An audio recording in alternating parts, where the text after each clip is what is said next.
చేస్తారు. కారణం ఏంటంటే వారికి ఉండేటువంటి ఒక ఆలోచన, వారికి ఉండేటువంటి ఒక తలంపు ఏంటంటే అన్క్రియేటెడ్ గాడ్ క్రియేటెడ్ ఎవ్రీథింగ్.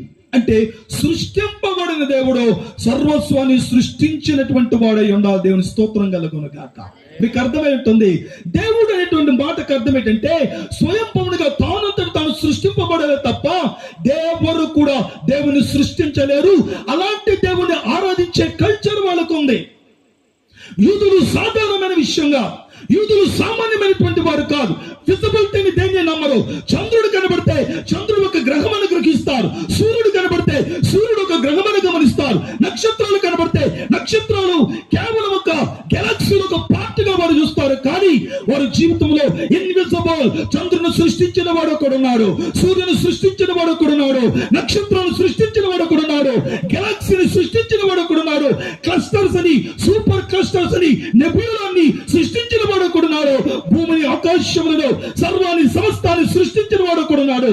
ఆయన్ని ఎవ్వరు సృష్టించలేరు. దేవుని స్తోత్రం కలుగునుగాక. అలాంటి దేవుణ్ణి వారు ఆరాధించారు. దేవుని స్తోత్రం కలుగునుగాక. బిడ్డలారా గమనించండి.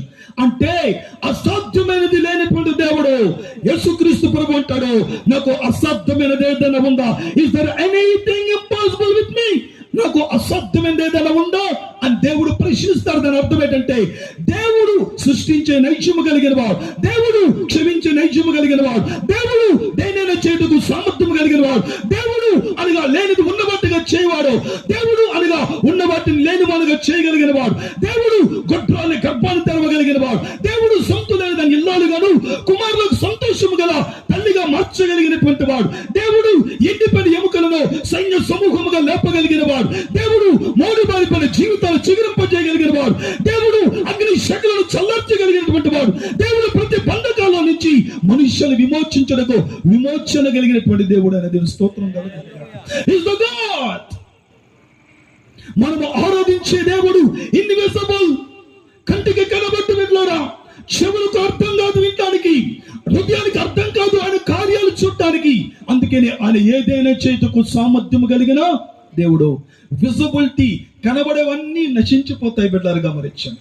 కనబడే మనుష్యులు నశించిపోతారు, కనబడిన వస్తువులు నశించిపోతాయి, కనబడే రూపం నశించిపోద్ది, కనబడేటువంటి భవంతులు నశించిపోతాయి, కనబడే సూర్యచంద్ర నక్షత్రాలు నశించిపోతారు.